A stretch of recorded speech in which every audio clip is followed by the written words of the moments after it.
Hello! In front of me I have Google Pixel Watch and I'm gonna show you how to adjust the volume for different sound types on this device. First, let's wake up the screen on our watch. You can do it by pressing the crown button or by tapping on the screen. Once you wake up the screen, you can swipe down from the top of the screen to open the quick panel, and on this panel you should see the settings icon. Tap on the settings icon to enter the settings. In settings, scroll down, find the option called the sound.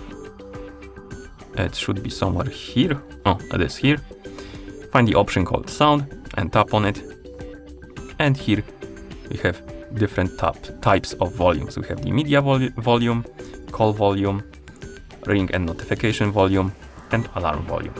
And we can adjust the volumes for different types by tapping on the plus and minus buttons under the type or category.